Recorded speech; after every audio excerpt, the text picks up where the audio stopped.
you may see some large abstract sculptures that help make artist David Smith famous around the world. They're at the Hyde Collection in Glens Falls, New York this summer.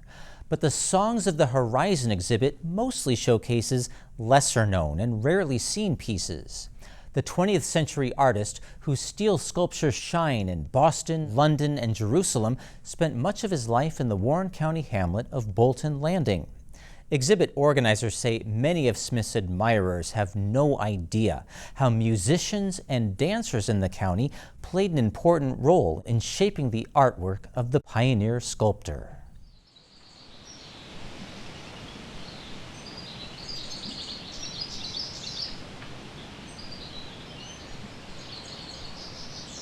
A solid geometric sculpture looms above the graceful motion of dancers at the Hyde Collection. Museum curators say this site would have pleased renowned artist David Smith. Scholars say Smith often embraced both motion when creating his own work and music. The performing arts intrigued the visual artist. Music or dance inspired nearly every piece in the Songs of the Horizon exhibit.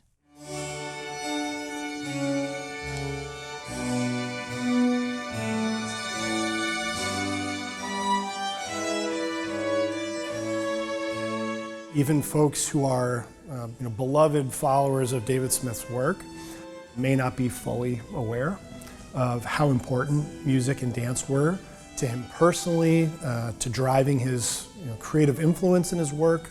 Chief Executive Officer John Lefner of the Hyde Collection calls the David Smith Show an ideal way to celebrate the 60th anniversary of the museum.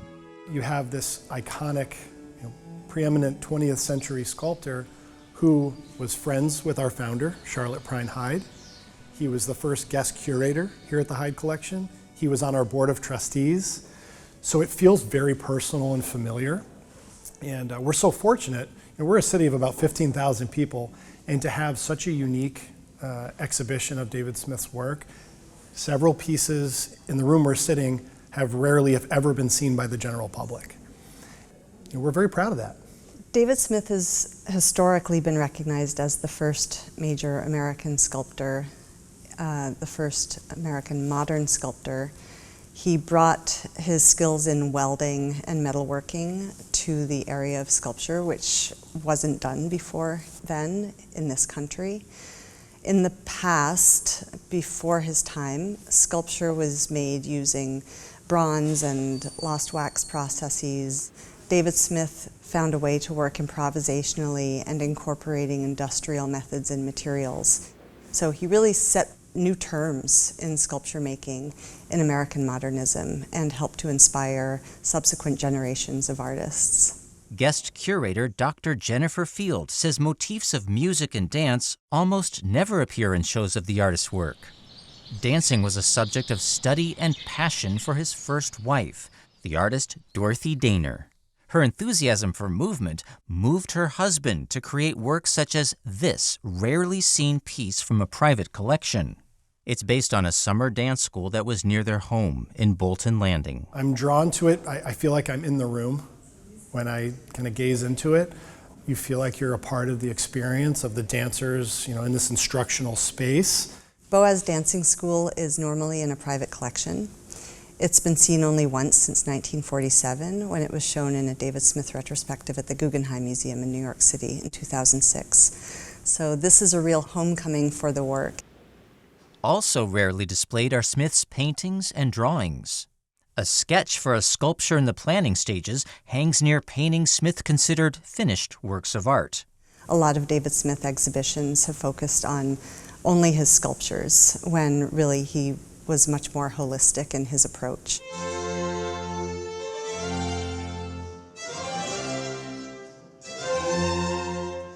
In this piece, the muse Terpsichore, a Greek goddess who inspires dance, moves to a melody from her sister Euterpe, the muse of music, shown playing a keyboard.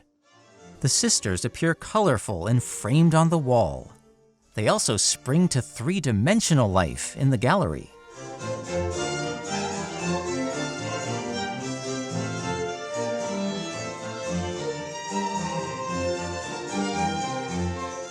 In a similar way, this painted tribute to cello player Gregor Piatigorsky harmonizes with this sculpture of the same subject.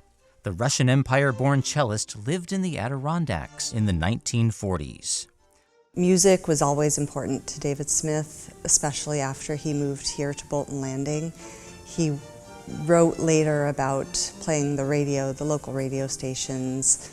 Music became an accompaniment for him as he was making art alone here in the mountains in his later years. He also attended local concerts during the summer season, so it was very much a lively aspect of his life. In David Smith's pieces, don't be surprised to see the hair of a harpist forming the instrument strings, or the hair of a ballet dancer becoming a vine. Smith, in 1941, when he made this, was starting to explore the idea of bistable imagery or double meaning of forms. So we see not only a dancer, but also the beginnings of a plant form with those kind of vine-like strands of hair. Two works on paper show strings emerging from a harpsichord player's mouth. She's got this great insect-like figure and these strings coming out of her mouth as if she's devouring her instrument, so very much absorbed in the moment and passionate about her music. This is an incredible show. The artwork is beautiful. And we're so very lucky to have this exhibition in a town the size of Glens Falls, which is only 10 or 12,000 people, and it's just amazing. I had a great inspiration through David Smith when I was a child. My father, of course, took me to museums and things like that, and so I've followed any opportunity to see David Smith, and the fact that he's local and available for anybody to see right here in Glens Falls is really, really inspiring. Just as the muses of music and dance inspired pieces in the show, they also inspired programmers at the Hyde to organize a variety of events with the show. These include dance workshops and performances. In the auditorium, audiences enjoyed a concert of European Baroque chamber music.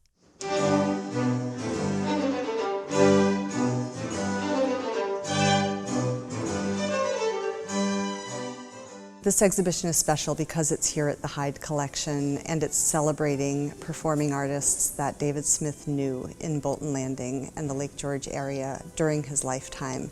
And of course there's such a rich history of the performing arts that persists to this day in Glens Falls, in Saratoga, around Lake George. So it's a way to honor that legacy. In many ways, I felt that it was really David Smith curating this show. The works speak for themselves. We reunited them, but once they came together on the walls, the space became activated. They began speaking to each other, singing to each other even.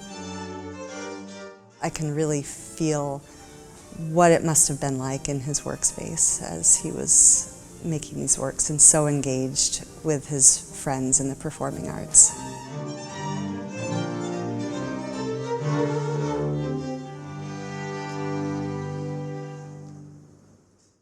The pieces in the show come from the permanent collection at the Hyde, the estate of David Smith, and other public and private collections in the U.S. and Canada. And this is your chance to see them all in one place at the Hyde Collection in Glens Falls. You have until September 17th to enjoy the exhibit Songs of the Horizon, David Smith, Music and Dance. Visit hydecollection.org for ticket information. Spotlight is supported by the Glenn and Carol Pearsall Adirondack Foundation, dedicated to improving the quality of life for year-round residents of the Adirondack Park.